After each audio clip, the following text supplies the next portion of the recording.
Hello, everybody. Welcome back to another episode of the By Word Show. I'm so glad you're here. Hope you've had a great week so far. You guys, I am so pumped for this episode. I'm sitting here with Elizabeth Andreyevskiy, and we have already just been talking, and I'm like, wow, I cannot wait to get into this episode and this conversation. So let's just dive into this. Elizabeth, thank you so much for being here. Would you just quickly introduce yourself and tell everybody a little bit about who you are and what you do? Yes, thank you so much for having me. I'm so excited to chat. I'm Elizabeth. I have 4 kids, 3 boys and a toddler girl.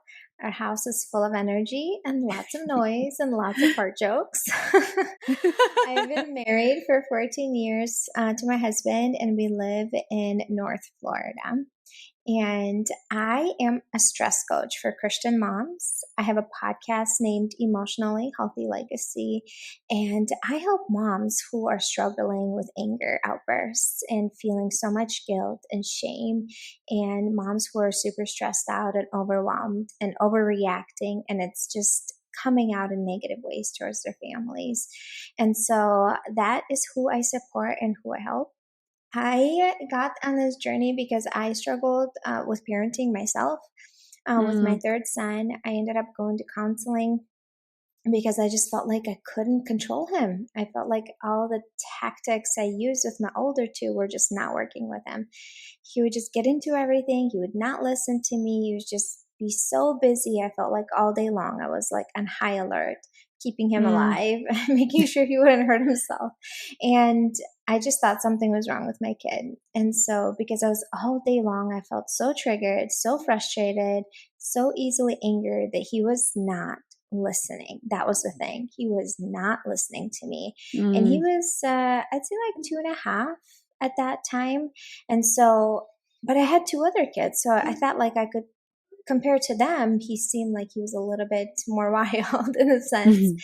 And when I went to counseling, I was introduced to the world of respectful parenting. I'm sure you've heard of it. It's been kind of like I'd say like a trend, I guess, the last 5 years in a sense, but it is about teaching your children how to handle their emotions and how to regulate their own emotions, how to use connection when your child is resisting, to use connection to get them to cooperate. And like the example that she brought to me when I was in counseling, like stood out to me so much. So she said, imagine your husband like plans a really nice date. You guys had such a great time. Like you talked, you joked, you laughed, you come home, you sit down on the couch and he's like, hey hon, can you get me some water?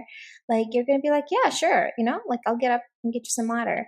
But if you guys had like a couple weeks of tension and you said something rude and he was, said something disrespectful and unloving, and it's just been like yelling, raising your voice, just like no time to connect, no pleasant experiences, just constant tension. And then you got into a fight and you guys sit on the couch and he's like, hey, can you get me some water? Like, what are you going to say? You're a grown man. Get your own water. Like you got your 2 feet, get up and go get it. I mean, you might as like be super submissive and just like clench your teeth and do it, but you're not going to want to, right? You're going to have that resistance. And so she said, like, if you want your kids to have that cooperation with you, for them to listen to you and like wanting to listen to you, you got to have that connection with them. And that happens with like creating that emotional connection, not just spending time with them, but creating the emotional connection to helping them feel seen, heard, understood, and teaching them to handle their own big feelings when they're struggling. But it had to start with me. I couldn't teach that to him if I was not able to handle my own frustrations and anger.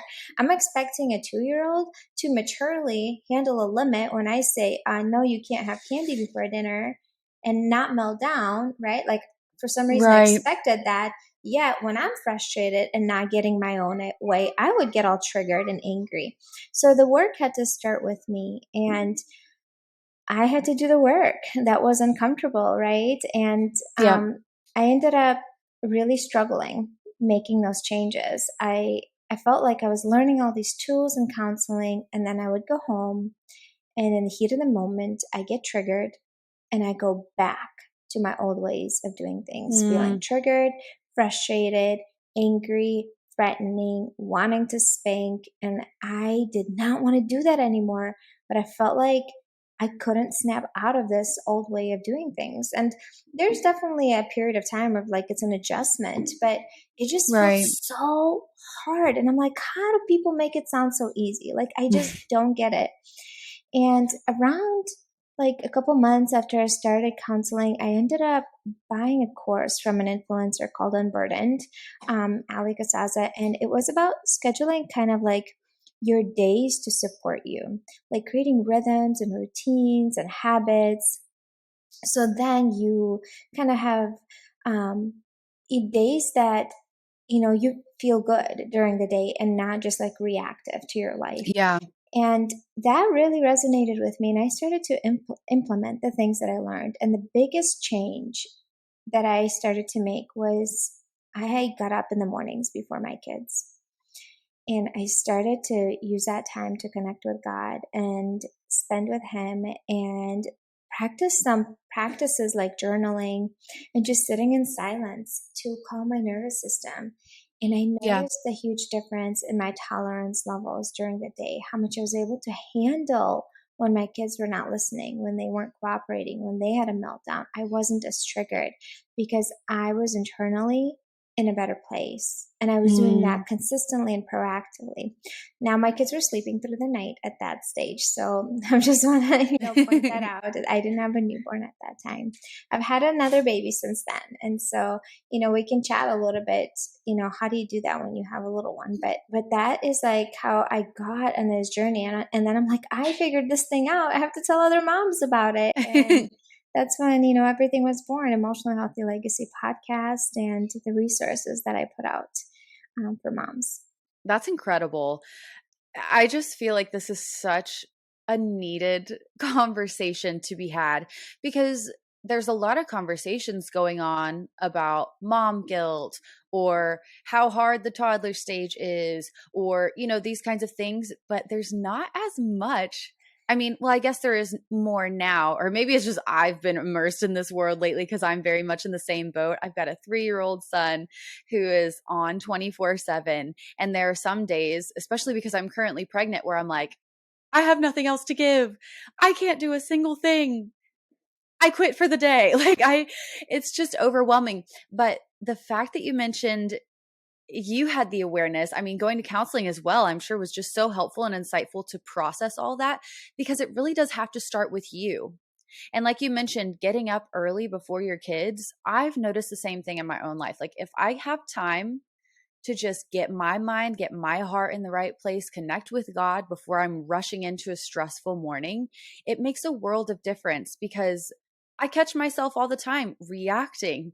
And it's because I'm stressed, it's because I'm overwhelmed. And so often I don't even realize I'm doing it until later. And then I'm in the guilt cycle, and it's just this endless mess of emotions. And I'm trying to help him feel his feelings, but I'm feeling feelings. And it's so much. And so I mean, what was that journey like for you? Because I mean, stress and overwhelm is a heavy thing. And I feel like most women, moms especially, are feeling that a good amount of the time. And so, how do we start to handle our own stress so that we can better help our kids, like be better equipped and just able to respond to them more gently during the day? Yeah, that's a great question. So, a lot of the work that I do with my clients and the way I teach is I teach doing things proactively. Like, one Mm. of the things that I do notice in the parenting community, they teach you like what to do with the kids, what to say, what not to say, how to handle it. The problem is if you're stressed out and overwhelmed and you're running on empty, you literally cannot access that information in your brain in the heat of the moment. You Mm. just get so overwhelmed and you go back to overreacting. And like it helps me to understand kind of like what's going on in my brain when I feel stressed out and why I react a specific way. So we have like 3 different parts of our brain that help us, you know, help you understand like emotions and behaviors. So right now you and I are in our thinking part of the brain, right behind our forehead, Mm. and this is where like We can problem solve, we can learn new skills, we can stay calm and regulated. Like, this is when we feel good, we're in this part of the brain. When we are triggered or when we are super emotional, we switch to our emotional part of the brain, which is like right in the center of our brain. And this is when you switch there, it shuts off your thinking brain. And you, Mm. like, when you're triggered, you get more disrespectful, you get more rude, right? Like, you get easily frustrated. And let's say when you are hungry or tired, that creates a threat to your brain and it shifts you to the emotional part of the brain. You want to be kind, you want to be understanding, but all the stressors, and like some of them are controllable, some of them are not. And so what I teach is help you how to control the controllable stressors, but like Mm. it creates a threat in your brain. And so then you get more triggered and frustrated with everyone else around you. Like, this is where you only see your perspective. Have you ever had like a conflict with your spouse and like you literally cannot even like fathom their perspective? You just want to push your perspective on them. And that's because you're in Yeah. the emotional part of the brain. But when you Mm. cool off and calm down, you're more ready to receive what they have to say and like be more empathetic and understanding. And then when the stress builds up enough, let's say you're overwhelmed, you're sleep deprived, you're hungry, you're rushing late, your phone is dinging, your kids are not cooperating, you have tension with your spouse, you have financial Yeah. stress, add all those things, that can easily shift you to the survival part of the brain, which is where your brainstem is, and it is fight, flight, or freeze. So some Mhm. people go into fight mode and they externally just take it out on everyone else. And it's like screaming, yelling, just you feel completely out of control because everything else in your life feels so out of control that like Yeah. that little one thing of your kid not listening or melting down just puts you over the edge and you just completely lose it. Or you go into freeze mode. You literally just like shut down. Like, you just like, I can't handle this. This is too much. Like, Mm. I'm just going to escape. And oftentimes that leads to unhealthy coping skills. It's like numbing behaviors that like drinking or, other things that are not helpful, or even just tuning out and escaping on your phone, scrolling on social media, or we Yeah. flee.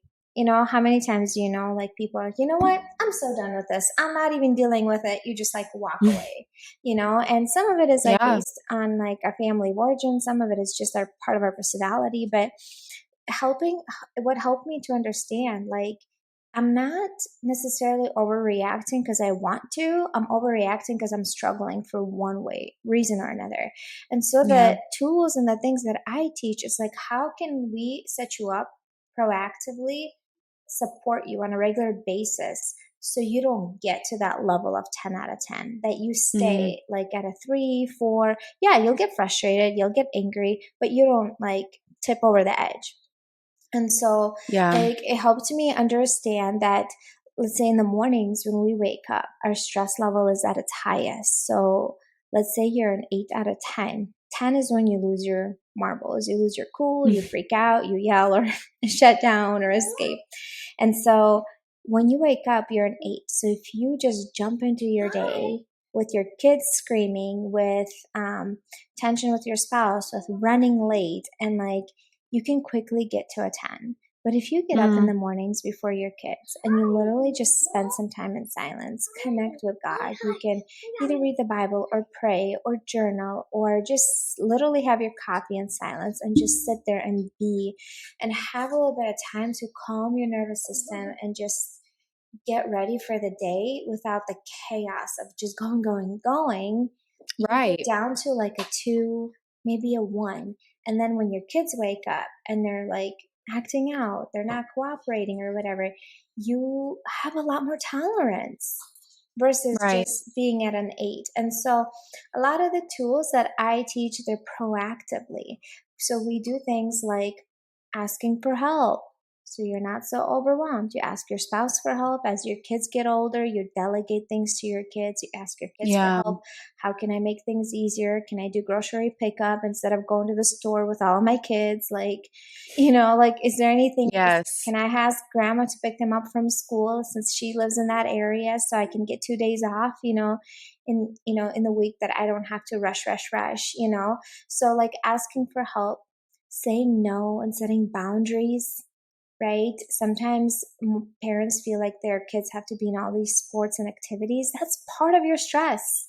You're running, running, Yeah. running without any time to decompress or recharge, nor your kids. So then your kids have meltdowns, and then you have meltdowns, and then you have these big emotional explosions in your family. And the root is just stress. Nobody has time to decompress and just like take a breather, right? And so Yes. sometimes it's unmet needs. You're literally sleep deprived because maybe you have too much going on, because you've said yes to too many things, Yeah. because you don't ask for help. Or your days feel just so hard and challenging, you stay up till midnight scrolling on your phone to escape the reality. And then you have a hard time getting up a little bit before your family. And then you wake up feeling reactive. So it's like, I have to work with the clients, try to figure out like, okay, what is the root that we can Yeah. address that's gonna like trickle down into all these other things? Because these things are in your control. It might feel uncomfortable saying no to a commitment and say, hey, I can't take this on in this season. Like, thank you for thinking me. I just cannot do it. I cannot give it the time it deserves. And it feels Right. uncomfortable. And then you have more space to go on a walk with your family. Go spend some time by yourself and journal and process your feelings instead of taking it out Yes. on your family. So, what do you think?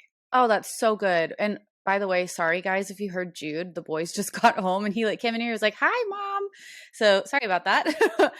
I know exactly what you mean. This whole time I'm thinking, yep, been there, done that. I've done the checking out thing. I've done staying up late, feeling stressed about work that needs to get done, running around crazy schedules. And it's just like, no wonder we're overwhelmed as moms. Mhm. We want to be super mom. We want to do all the things. We've got a ton of working moms today, and like kids are just busy and there's so much going on. It's like, sometimes we just have to take a step back and take inventory. And like you said, find the root of that. So I love that that's what you help women do. So I'd love to know, I know you mentioned busy schedules and a couple other things, but what are the main things that cause stress and overwhelm for moms? And what do you recommend to do proactively to kind of help us just be aware of that and then kind of set ourselves up for success?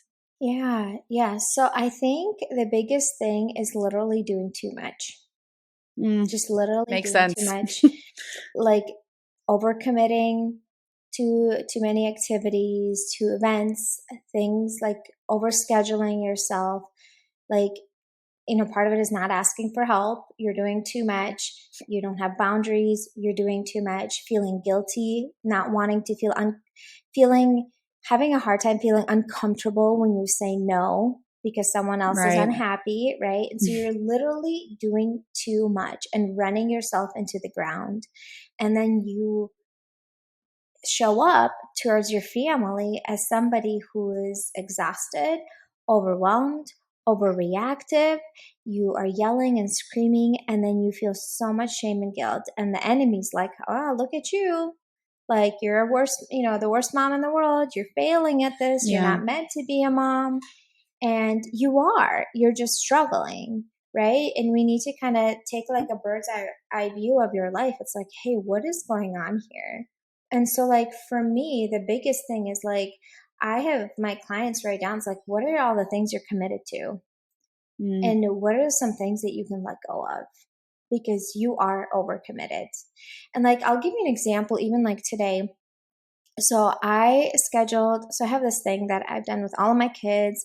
When they were born, I would take them to Jesse Penney, and I took monthly photos over there. And then once they turn one, it's a yearly photo thing. And so my boys, I didn't get around to, in January. Two of them were January birthdays. I missed it.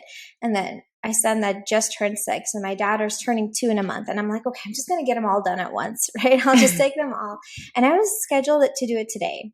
I was scheduled it to do it today at 3:15 after we're done here. And then my daughter wakes up, and then this morning I'm like, man, I just feel out of it. Like, I don't feel like myself. Maybe it's like, cause it's right before my period. It's just, I don't feel myself. I know that if I go there by myself with 4 kids, I'm not in a good headspace.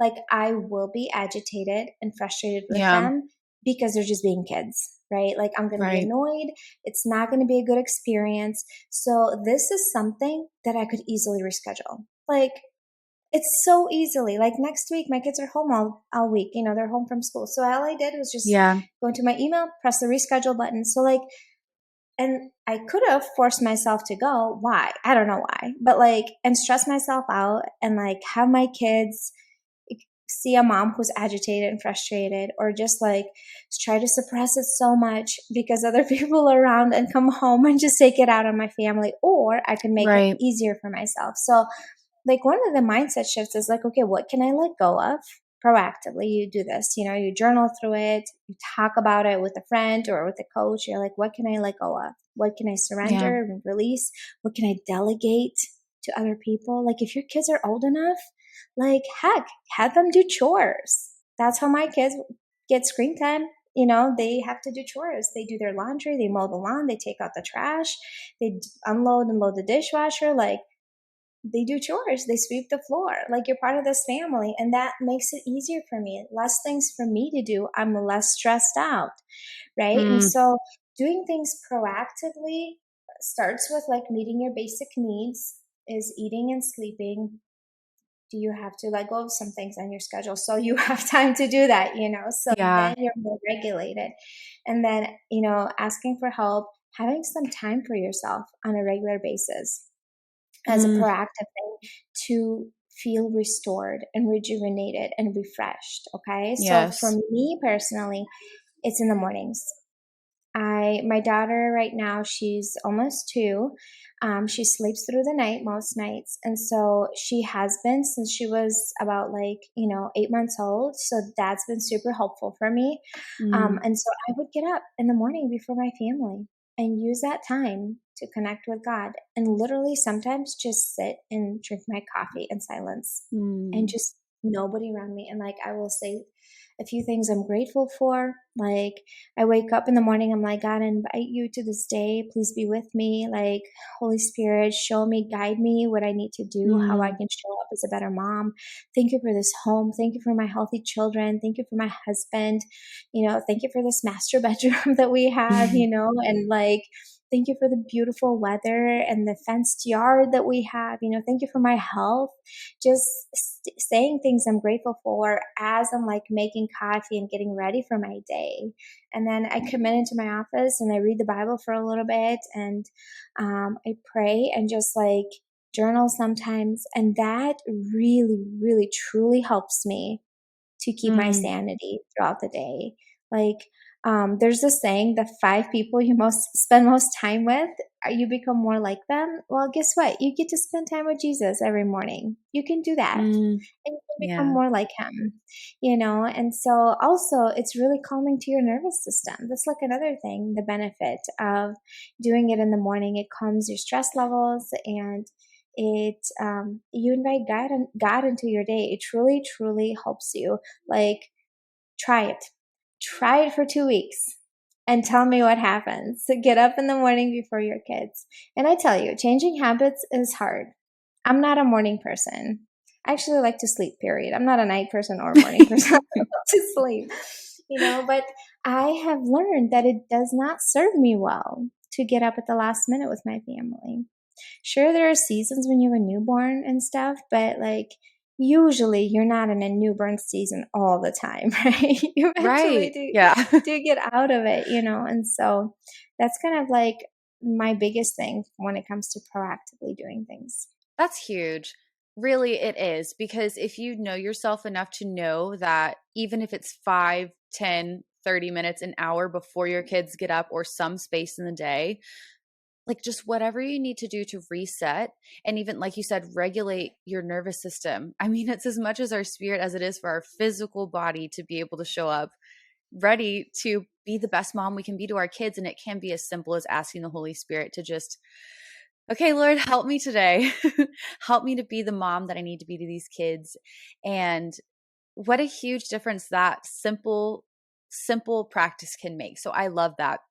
Really glad though that you brought up the newborn stage, because I am quickly approaching that and thinking through these things. And I'm like, oh man, yeah, it's going to be back in that season of finding nooks and crannies for myself, for my time with the Lord. So, talk to us about those seasons. When you're in a Mhm. season, whether it's the newborn stage, you're pregnant and exhausted, you are a single mom, there's financial stress, you're a working mom. Like, how do we handle those stressors that maybe we don't have as much control over? Yeah, that's a really great question. So I can tell you this, that asking for help is number one. That is like the biggest thing that you can do. Mm, And don't see it as like, oh, I'm weak. It's a sign of weakness that I'm asking for help. No, I had to reframe that in my mind. And I literally would tell myself this mantra or phrase like, asking for help is a way to support myself so then I can show up as a better mom for my kids. I've had seasons in my life where I was like going through depression. I had somebody that came in and cleaned my home. My sister would mm, come a couple times a week and watch the kids. Like, I allowed other people to come and bring me meals because I wasn't in a good place. You know, I went through a miscarriage, same thing. I allowed people to come and serve me and bring meal trains, you know, and sign up for meal mm, trains and, you know, come and help me take the kids out while I would have some time for myself. And they would say, hey, how can I help you? Typically, like, let's say you have a baby, people congratulate you, like, oh, congratulations. Is there anything you need? How can we help you? Yes, I'd love for you to sign up for a meal train. Here's the link for it. Like, mm. you know, Yes. like one thing off your plate that you don't have to think about or worry or stress over. If somebody can bring you one meal a day, like, oh my gosh, that's so, so helpful. Even every other day. Heck yeah. You know, and so asking for help, communicating with your spouse, hey, like, I'm really struggling right now. I really need some extra support. Would you please do XYZ? Like, that would be Yeah. so helpful. Like, asking for help is huge. Like, any season in life, if you're a single parent, like, and you attend a church, there's so many women there that would be more than happy to help you out. Like, women that kids are grown and out of the house, they would love to come and babysit your kids while you run some errands. Like, all you have to do is ask. Like, legit, all you have to do is ask. There's so many people that want to serve you. Like, you're robbing them of a blessing, an opportunity to serve you. Like, that's how, like, Mm, I remember one friend of mine was saying, like, she's like, other people have either financial resources to help you, you know, or time, or like, let's say you have skills like cooking, whatever.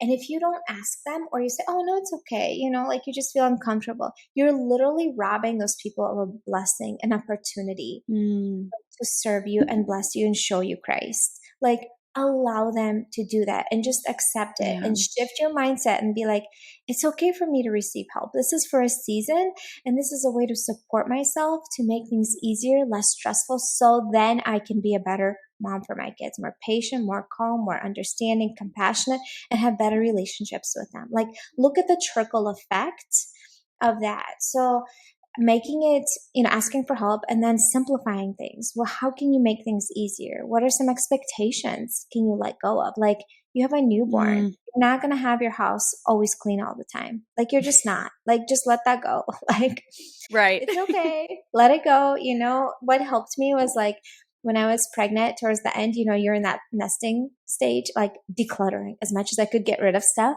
because then I have Yes. less things to clean and do, you know. Use paper plates if you need to, use, you know, paper cups, you know, if you don't have any food sensitivities, you know, maybe make some easier meals that are like mac and cheese or like pre-made stuff you can just put in the oven or whatever. So, like, make it simple for yourself. Like, do grocery pickup or grocery delivery if you're in a financial place to do that. Like, just make it easy and then ask for help. And Mm, then when it comes to like spending time with God when you have a newborn, like, of course, very unlikely for your little one to sleep through the night. for 8 hours. What did help me was that, especially in our time, you get it. When you're nursing the baby, what do? You pick out your phone, pick up your phone. Uh-huh. Where's my phone? Where's my phone? Where's my phone? And you scroll and you start looking at things. And so I would challenge you, especially that first feeding in the morning when you're up for the day, that early feeding. Oftentimes my babies would get up at like 6 a.m., 5 a.m., 6 a.m., and everybody would still be sleeping. And I would use that time instead of being on my phone. I would just sit there in silence. I would pray. I would just take some deep Mm. breaths.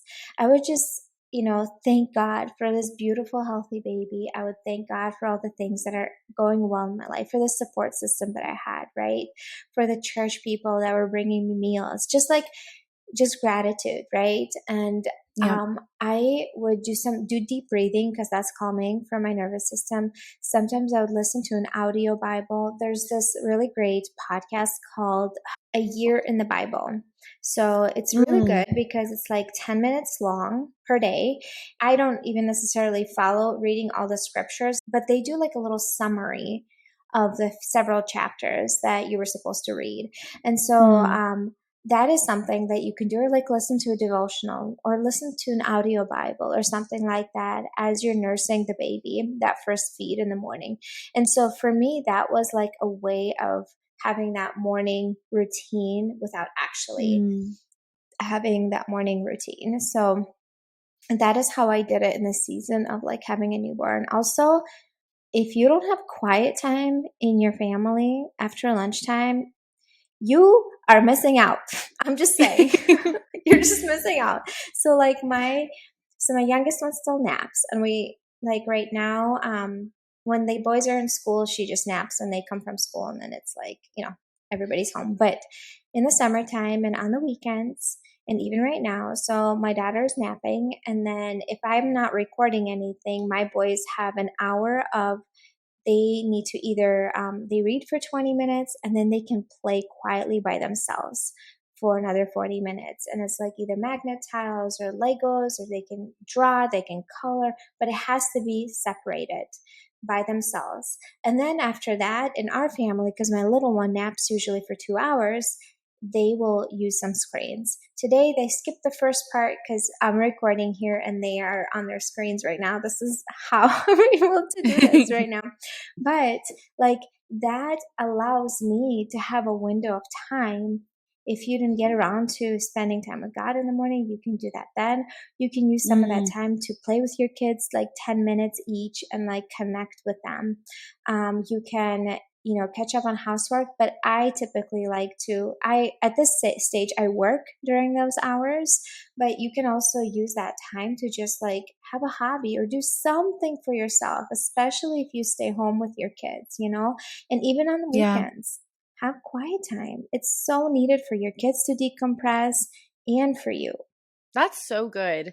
I really love that idea because then you're also teaching your kids how to work in a pause in their day, which is so important. Like, how many kids now are just as busy and stressed as we are because we're just go, go, go, go, go, always on the screens, always going somewhere, always got something to do. And it's a lot for a little kid too. And so that's a really cool idea. So I'm curious now how all of this translates into your relationship with your kids. So once you're managing your stress and finding the root of your own overwhelm, how do you see it, like the payoff of that in your parenting relationship?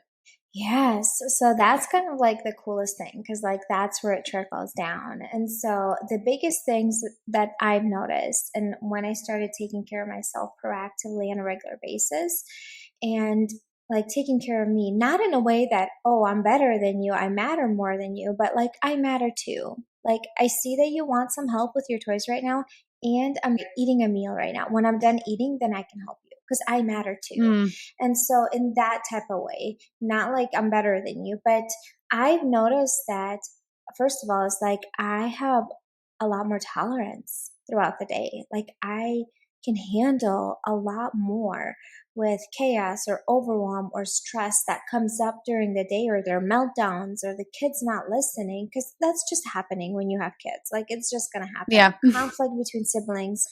Like, I can handle so much more without being triggered, frustrated, or losing my cool.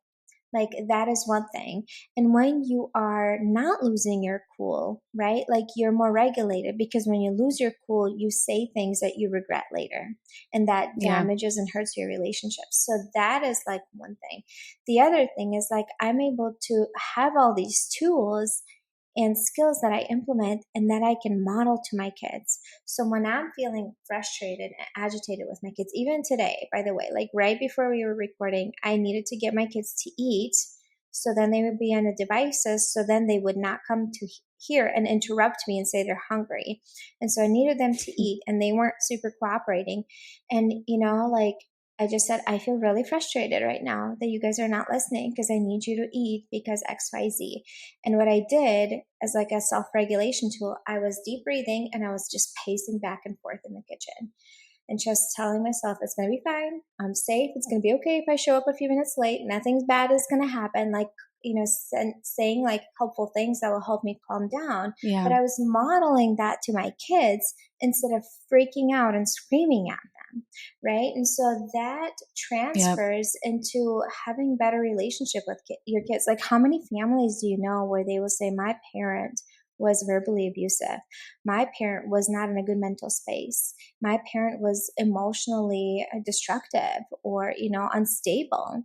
Like, that affects kids in a negative ways, Yeah. right? In more ways than you know. And so that's why it's so important, like being in a better place yourself, and then you're modeling that to your kids. And then when your kids are having a hard moment, you can let them borrow your calm. You can stay Mm. regulated and calm even when they're melting down and not being sucked into it.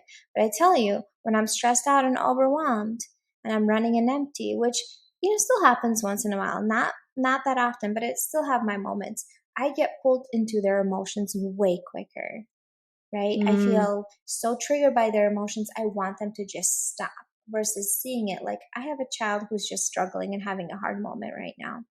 Because when I'm in a Yeah. better place, I can handle that. When I'm struggling, that feels 1,000 times harder. That absolutely makes sense. That's just really cool. I love the piece about being able to model that for your children, because I mean, like I mentioned, we're in the very very much 3 toddler stage with our son, and it's so interesting watching him and helping him learn to process through his feelings, and then remembering that he's 3. And so Mm-hmm.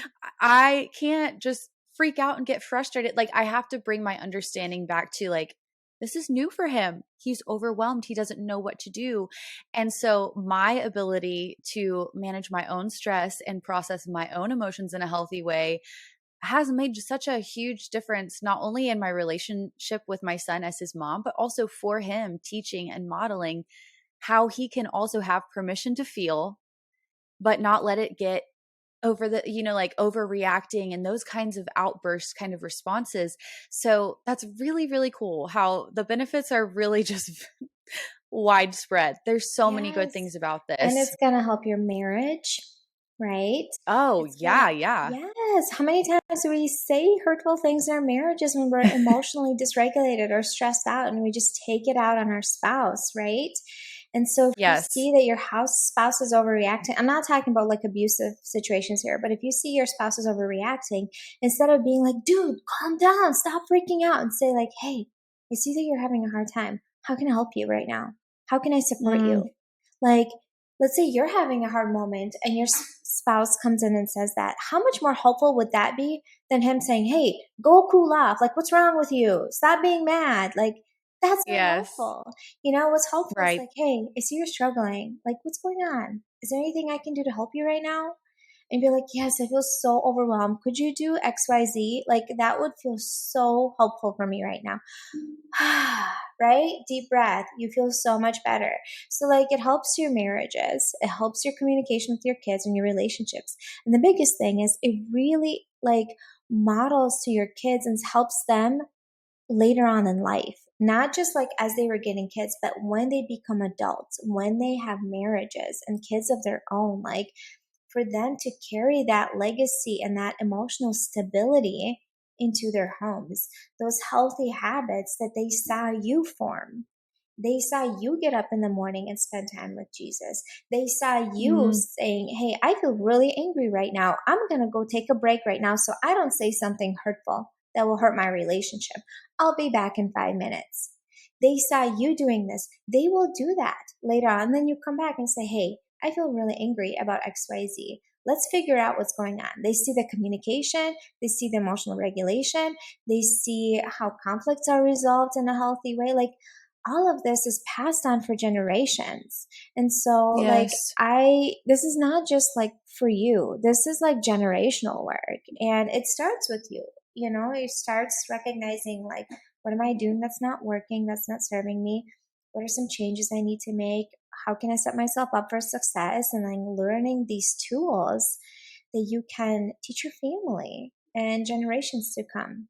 Absolutely. That is so beautiful because, I feel like, at least for me, it's so easy in parenting to get so focused on this season right now and lose sight of the fact that I'm not just, dealing with a crazy, tired, hungry 3-year-old.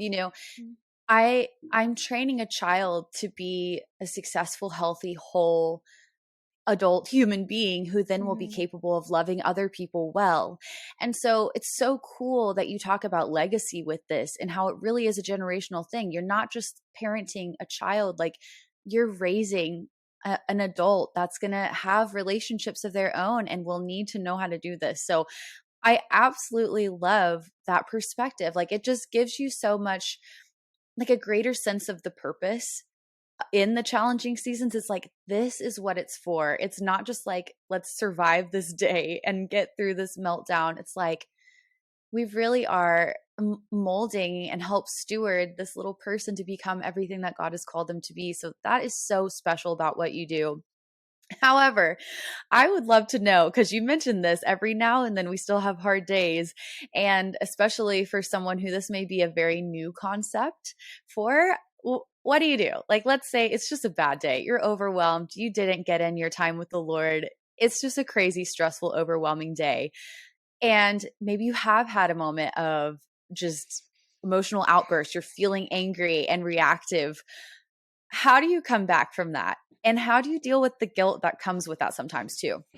Oh my gosh, such a great question. Because, like, I remember a few months back, like, we got back from a trip and we were behind on homework. My husband had to work to catch up.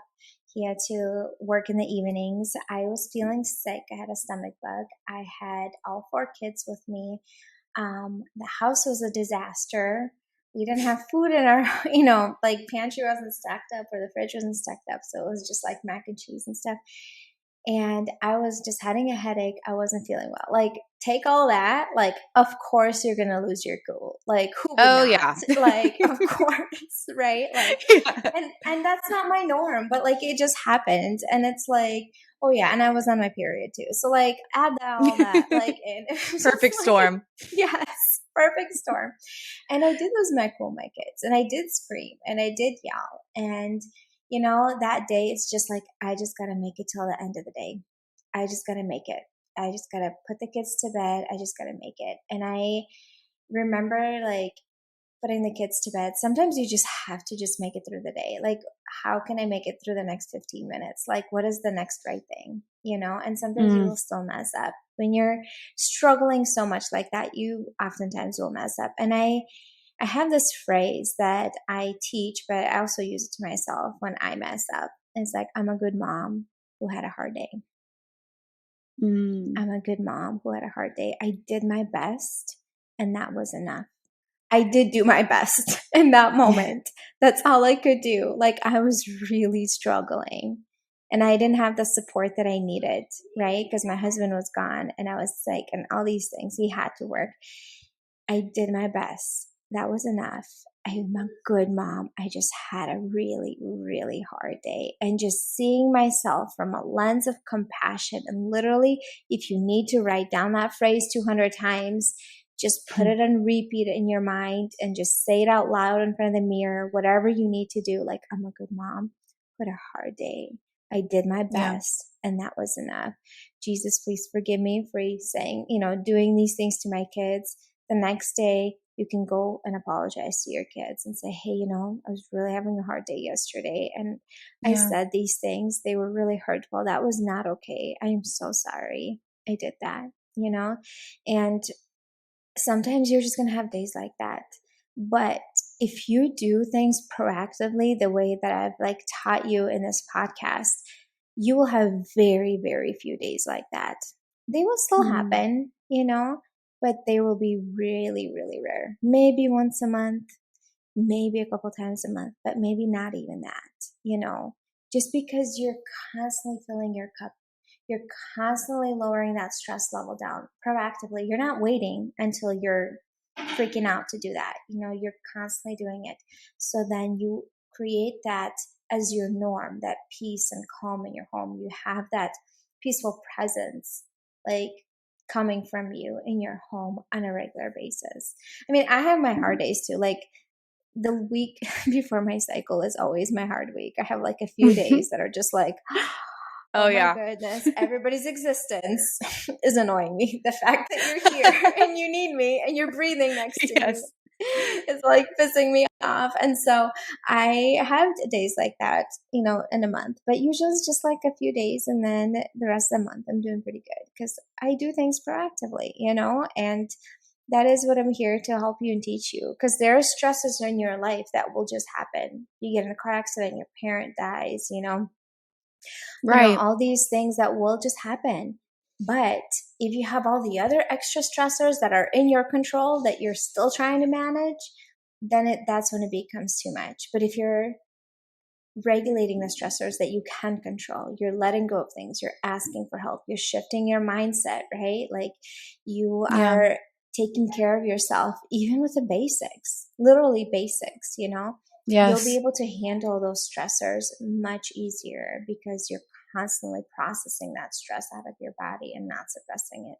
Yeah. That's so good because I feel like even in those hard moments where you do catch yourself and you have to go to your kids and apologize, even that for them is modeling how we can reconcile after an emotional outburst of big feelings and all the things, because they're going to have hard days. And so even that modeling for them, just how we handle the hard days is so huge and so beautiful. And I really do think that what you're teaching moms is life changing because you're so right. There's always going to be something. Life is always going to happen. Kids are going to be sick. There are going to be bills to pay. It's just life is crazy.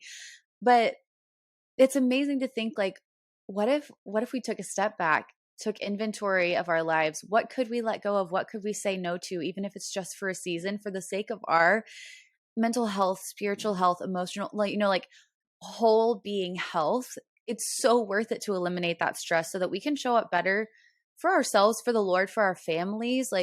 That's amazing. So I love this so much. And I would love to know, before we go, is there anything specific that you would want to say? Like if you were sitting across from a mom right now who was like, Elizabeth, I'm so overwhelmed. I don't know if I can even make it another day. What do I do? What would you say to her? I would say you were chosen out of all the women by God to be your children's mom. You're doing your best. That is enough. And the phrase that I want you to drill into your head is that nobody benefits when you're running on empty, and nobody suffers when you take care of yourself. Oh, that's so good. Wow, I love that so much. Well, I, for one, am so grateful to have had this conversation. I just feel like as moms, we can never get enough of this reminder to just take a step back, take a breath, get refilled. We won't lose anything from that. It's everyone's better for it. That's just so true. So good.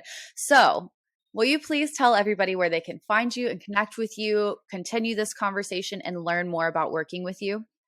Yes, so I do have a podcast called Emotionally Healthy Legacy, and it is on all podcast platforms. And I have a free resource for your listeners. It's 5 ways to calm down when you're feeling triggered, and it's at Emotional Healthy Legacy slash Thy by Words show. I love it. You guys, I've looked at this resource and it's amazing. So I'm just telling you right now, snag that immediately and go follow Elizabeth. Listen to her podcast. She's got so many more resources and deep dives into this conversation that will help you and encourage you so, so much. I'm so grateful for what you do, Elizabeth. I am just so thankful that you're helping so many moms handle the stress so that they can be better equipped to show up as a mom, but also just for themselves and their own purpose, just healthy, whole, and just with so much more intention. So thank you so much for being here. I'm so grateful for you and for your time and for everything that you're doing. Yeah, thank you so much for having me. Thank you so much for taking time out of your day to tune into another episode of the By Words Show. I love having you here and I'm so thankful for your support. Don't forget to share a screenshot of this episode to let me know you were here. I can't wait to talk again soon, but in the meantime, be sure to come hang out with me on Instagram and remember, I am cheering you on.